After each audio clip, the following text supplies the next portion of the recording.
the stranger's frown, I came to town, riding in a car, with a bloody rose in my lapel and a whiskey in a jar. All I left behind me to remind me who I am was plain boiled potatoes and the blood of the lamb. With all the words that I have heard, I don't see how I'll tell. I don't see how I'll ever play the tune I hear so well.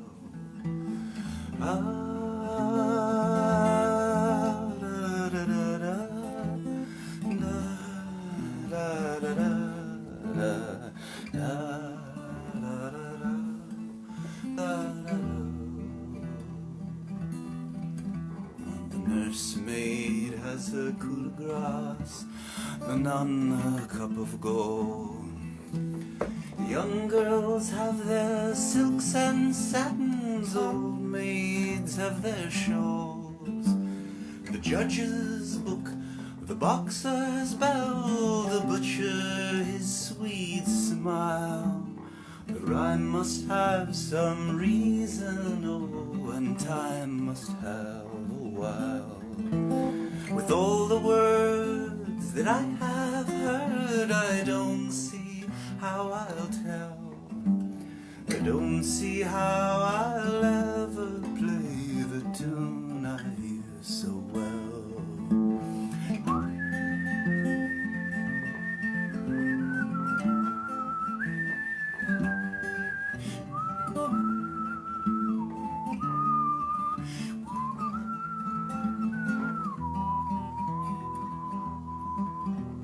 The lady has her visions, the lazy have their sleep, and the dream I dreamed upon the world was long and dark and deep. When I awoke, I broke my fast, drinking at the Sill, by the bright stars of morning on the road behind the hill. With all the words that I have heard, I don't see how I'll tell. I don't see how I'll ever play the tune I hear so well.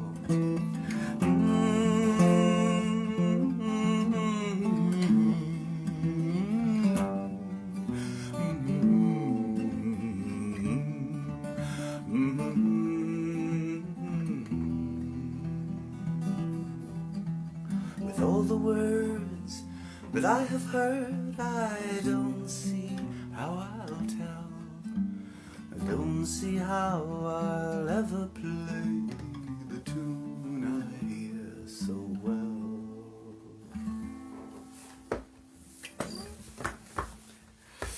All right, how's everyone doing? Anyone know who that song was by? I don't know. I'm guessing that it might be that nobody knows immediately, but if no one guesses, I'll reveal it in a minute. As you can see, perhaps we are inside today. This is the first transmission from the newly installed Loon Music Laboratorium, still in constructive processes. It's not a complete expose today, but maybe we'll peek around in a minute. You might notice I've got some candles. One candle. Oh, a little salt lamp. This is my little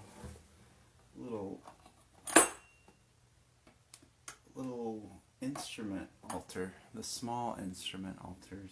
We've got some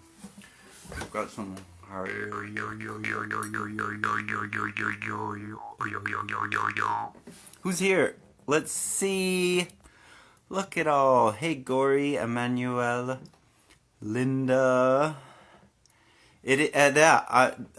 Thomas, Ian, Graham, Anatoly, Erica. Hi, Erica. Elizabeth. Yeah, this cap. Where did it was falling. It has a tendency to fall off a little bit because it's got this big floppy thing. And an old friend of mine, haven't seen for a long time, gave me this hat. His wife made it. It's purple and pink. Alright, I've said hi to everyone. Hey, Severin, you're not here. Hello, Fawn. So look into the eyeball, not into the comments. Okay. Well, I was explaining about my little instrument chamber over here, which will expand. We've got some thyme.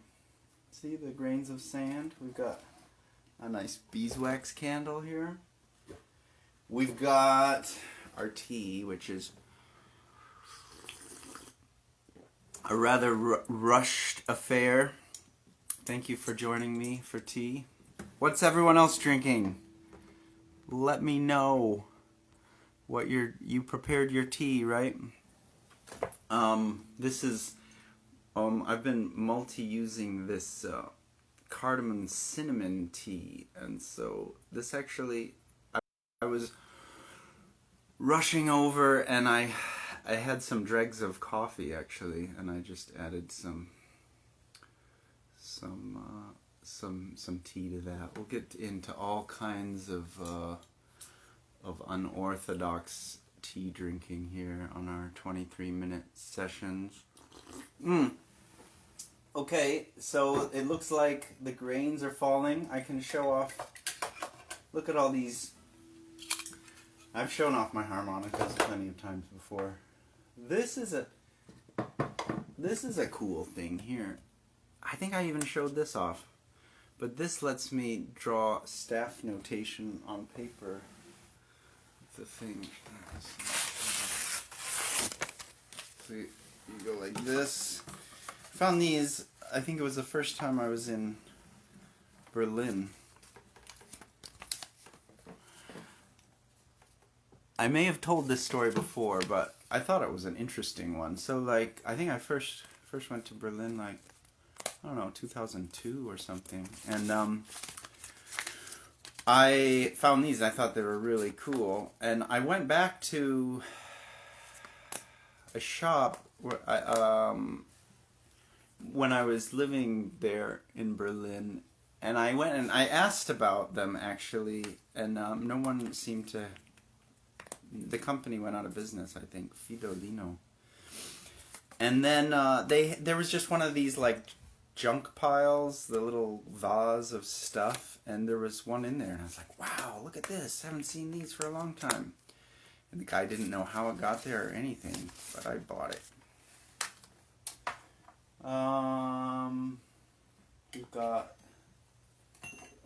We've got some bells. Ooh. We've got, look at this. This is a cool little pedal. It turns it's like you plug your guitar into it and it becomes like an organ machine. I've used it a bit. Can't recall what for right now. Anyway, this will be, you'll notice there's a bit of disarray here, but things will solidify into their proper places. There's a little, I'm a little people. I get to make fun of guitars. Funny one. Okay. Okay, so we've got stories to read probably. We've got things to talk about. Ginger kombucha, that sounds like fun.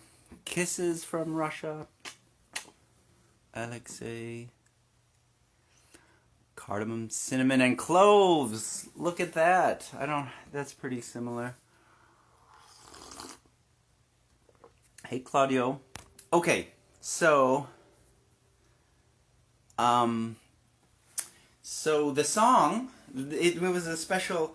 Yesterday was Robin Williamson's birthday. He was from the Incredible String Band. I had the honor of playing a concert with him one time back 2013, I think.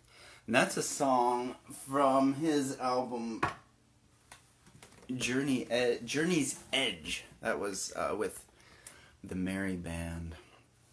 So that was fun.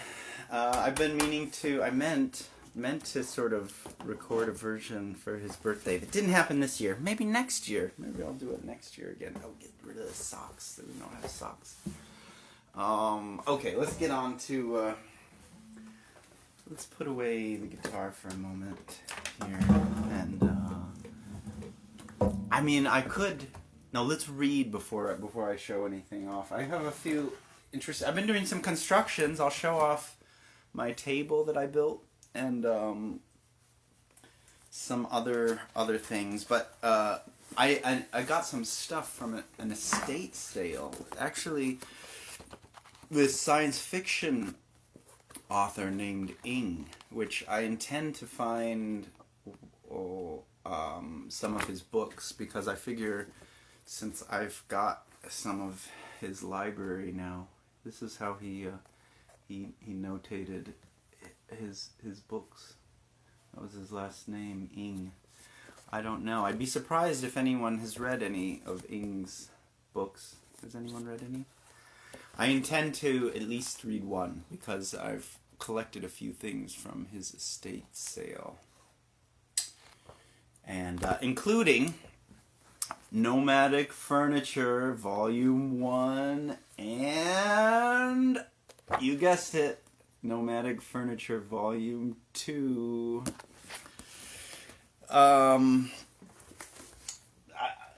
It seemed like it could be appropriate. I've been making, maybe some people remember, I've been making designs for actually a whole nomadic dwelling.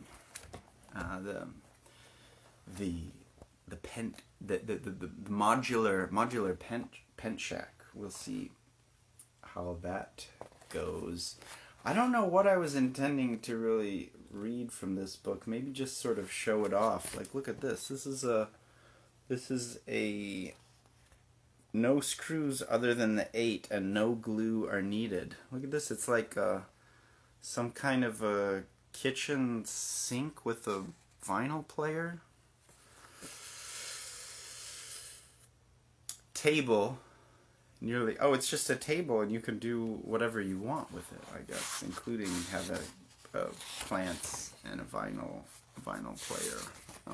Maybe I'll even have a vinyl player here in this new place. Pretty exciting having your own place. Imagine that. It's been since July before this last year, July, since I've had my very own clubhouse, and I'm feeling pretty much like a little kid in a clubhouse. You know, I can do my own things. I can do whatever I want in my clubhouse, as long as I'm being polite to the neighbors. Actually, my clubhouse is like the loft. What are we doing here? Okay, get to the point. Reading.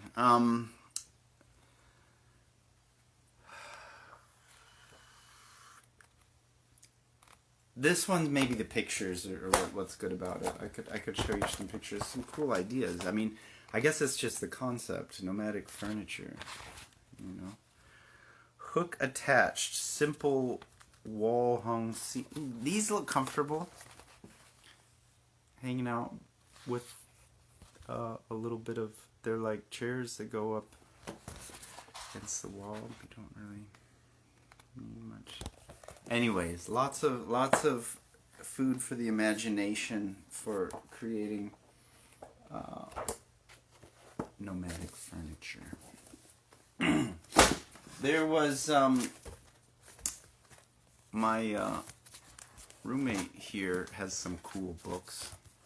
He had some storage stuff, and I found these ones. This one looks pretty good. Maps of the Mind.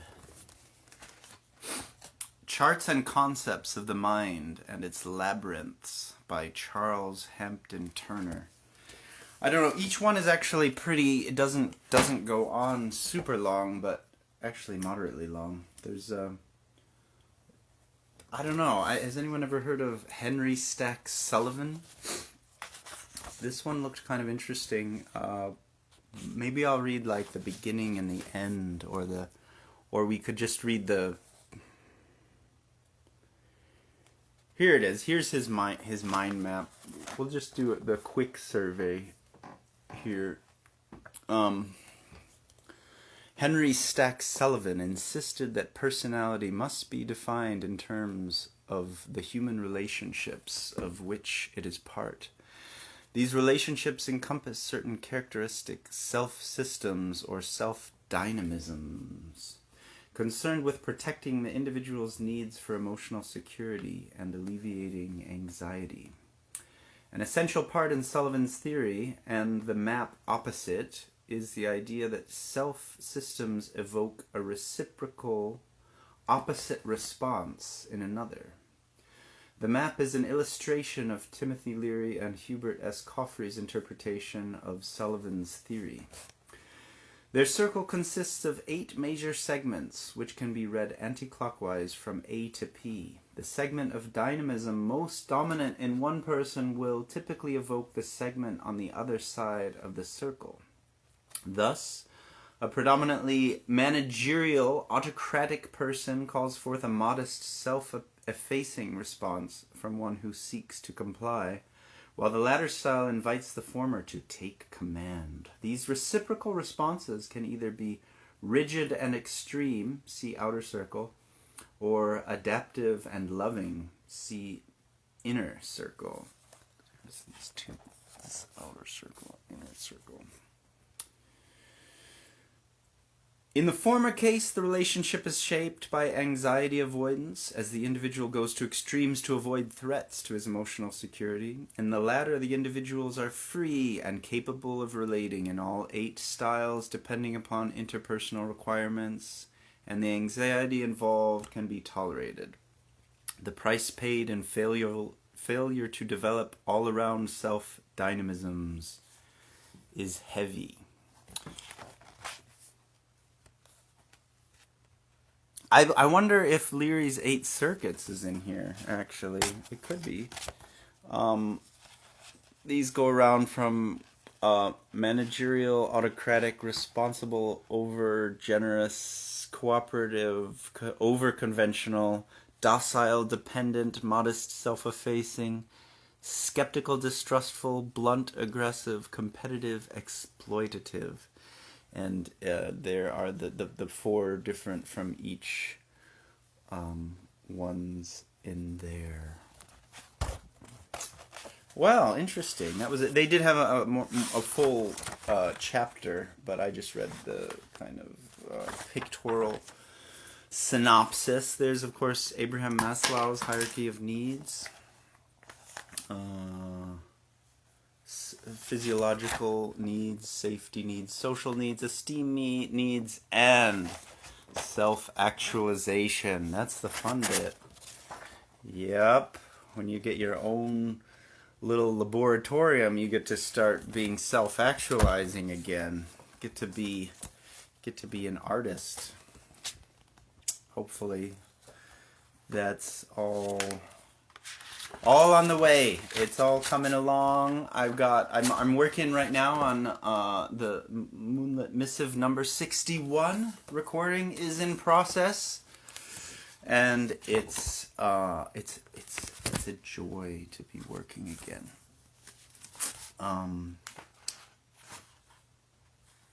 Maps historical and religious, psyche and polycentricism from the view of James Hillman.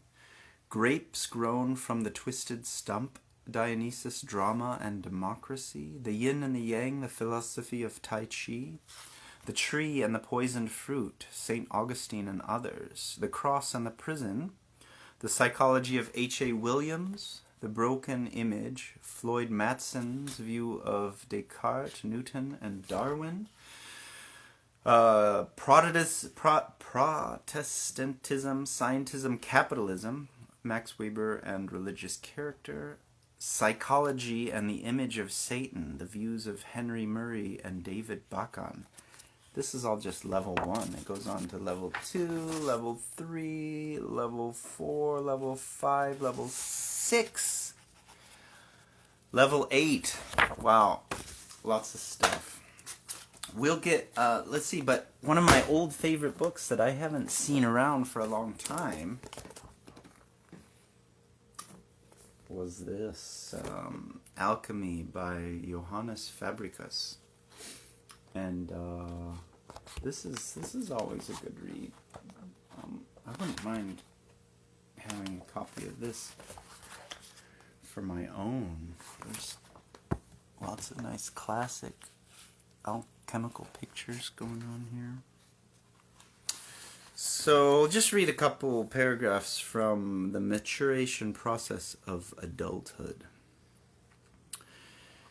In reviewing this study's argument, we emphasize the generic basis of man's archetypal stages of mental development. By this we mean the autonomous unfolding of the archetypal structure of the psyche through which the development of the ego and consciousness proceeds.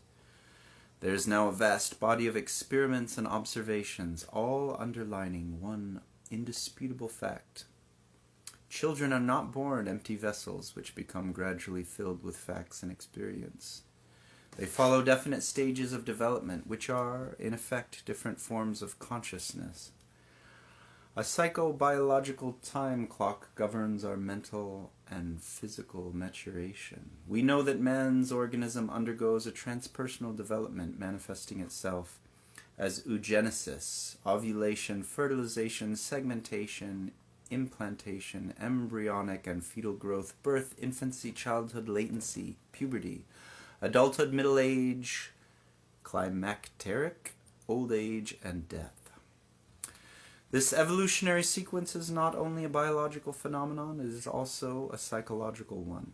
As above, so below. On the basis of the opus alchemicum, we can ascertain a transpersonal development of psychic structure, the sequence of which in time is determined and fixed as a specific archetypal pattern. This entire process, whose predisposed course is ingrained in the species, we term, like Jung, the individuation process.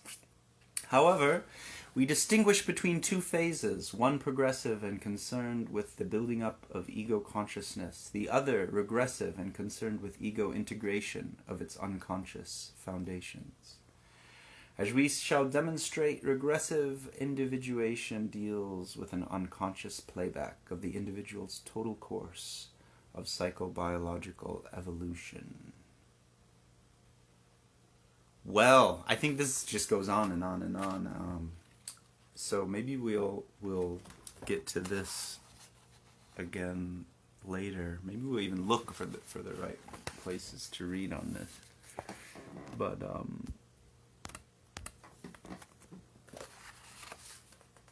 yeah, that's this one here. So I could show you guys around a little bit before it's time to go. How much time have we been on here? Look, the sands are running down. I could sing something if anyone has a quick suggestion. But okay, this is in process, and I'll do a proper show off sometime soon. But look, I built some shelves. I built this whole wall, actually. I got some books and some.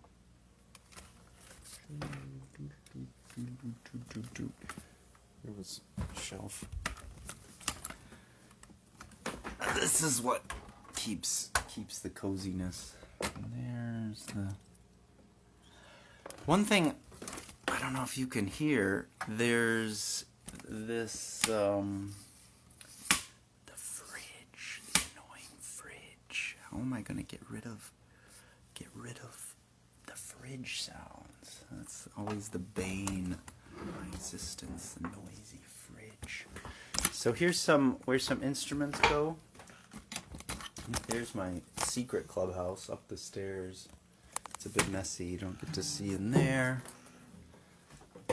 Little guitar. So I've come up with a new habit for getting things done. I decided all my lists are gonna be on dry erase boards. It's like a revolutionary concept. I was thinking that it's better than writing it on paper because it forces you to have a limited amount of things.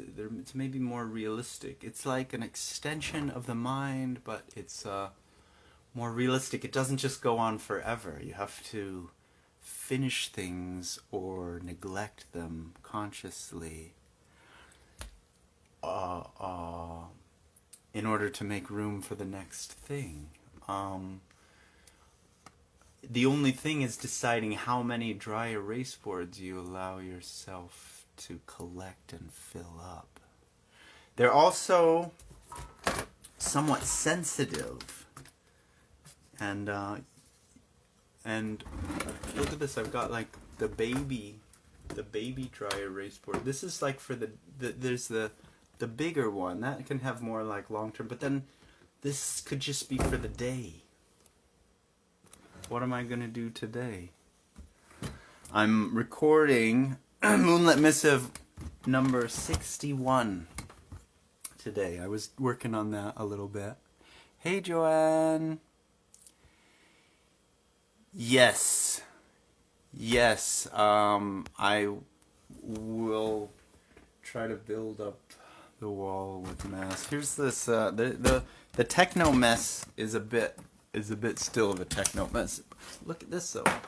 That's called dodecahedron. Look at this show and tell day. I've got lots of things to show off. Look at these. These are the oak bulb baubles.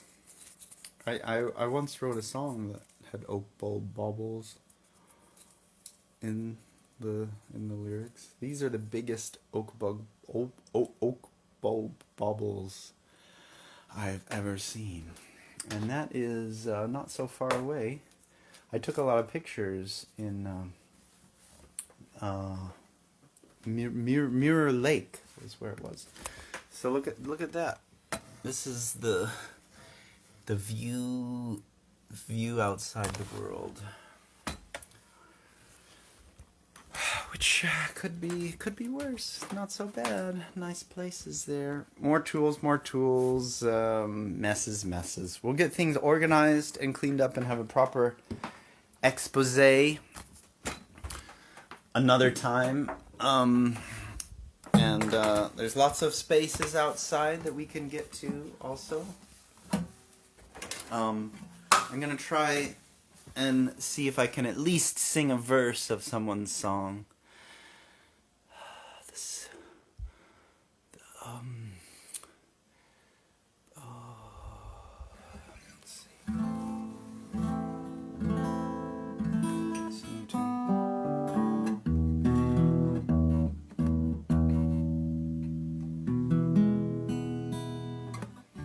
We'll try to play a dream song. This is for Claudio. Thousands of bees. See how much I remember. It fits our alchemical readings there. In a jar of alchemy, the sands of mine washed in from the sea. On a sinking boat,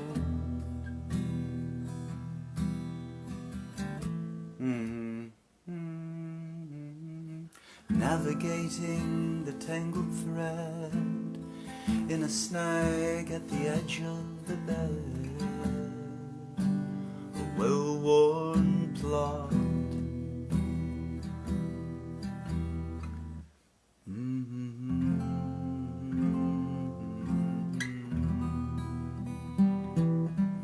Look at that. Let's see what happens when you don't sing a song for a long time. But this makes me think of something. Look what I've got. Look what I got in the mail from France. 1, 2, 3, 4, 5, 6, 7, 8, 9, 10. Not so many. Maybe 15 or so copies of The Serpent and the Dove. I think I'll take one copy for myself, if I'm allowed to have a copy. You guys let me keep one of them.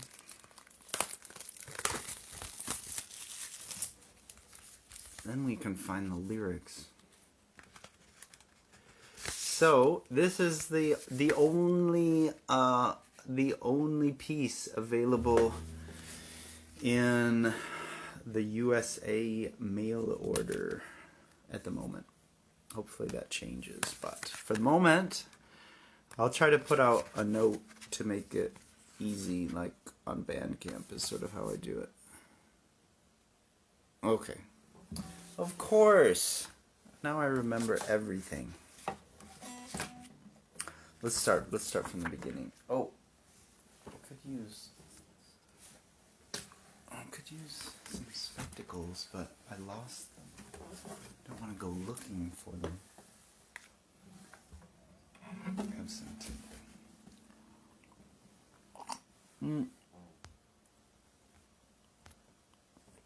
Yeah, Claudio can tell me the lyrics.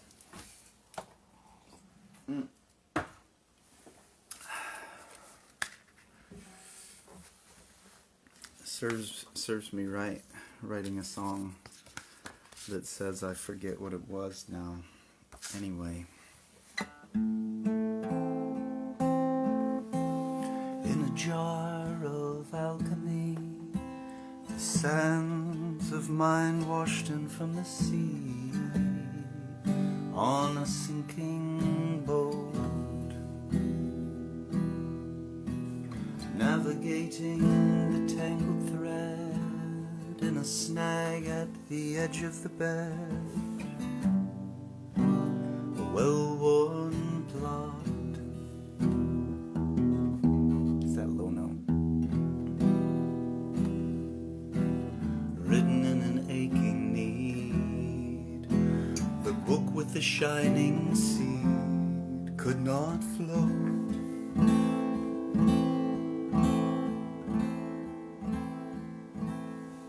I awoke in the early morning. I thought to tell you something, but I forget what it was now. Anyway, it's good of you to stay. I saw myself in shattered mirrors, each an echo of the other's features, but never the same. The pieces hung on to the wall, held a while before they fall from the game. If they could resolve to flow as they dissolve my name,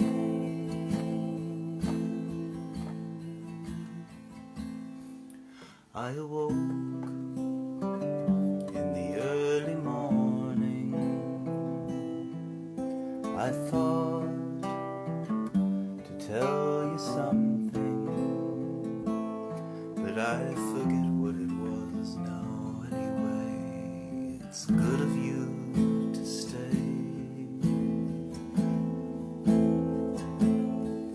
I had a dream beautiful in a garden there grew shining leaves, fruit and vines of the night, the plants there grew a strange light in the trees. I drew closer to the colored shapes, illuminating the folds of my sleeves and my cape.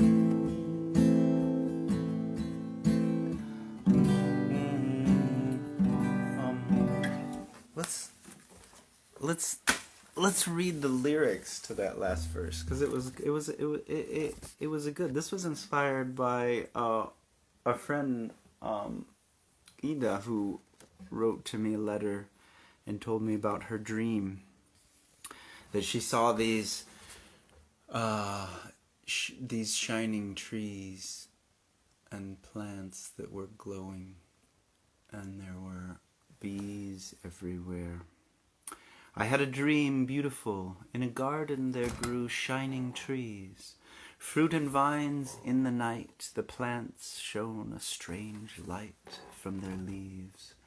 I drew closer to the colored shapes, illuminating the folds of my cape and my sleeves, and of a sudden heard a sound buzzing soft all around without a breeze, flying in the garden where flowers touched my hands and hair, thousands of bees. I awoke in the early morning. I thought to tell you something, but I forget what it was now anyway. It's good of you to stay.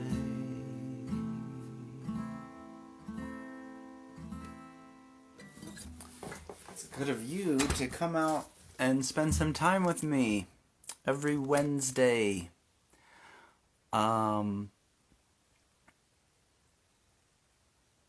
Hi, Elaine Cardava. Yes, in Europe the mail order works. Just go to Bandcamp, the Ingowan Ring Bandcamp, and I have a big note that says we can't ship to the USA, but it's from Germany. So, it's all at the Bandcamp. And there's there's a lot of stuff, a lot of vinyl and stuff. But what was I saying? I was thanking you all for joining me once again for another Wednesday, keeping me in touch with everyone and sharing some tea. So we'll have more projects in progress to show off next Wednesday as well. I hope you are all doing well. Look at a little love note from Melinda. I love you, Melinda.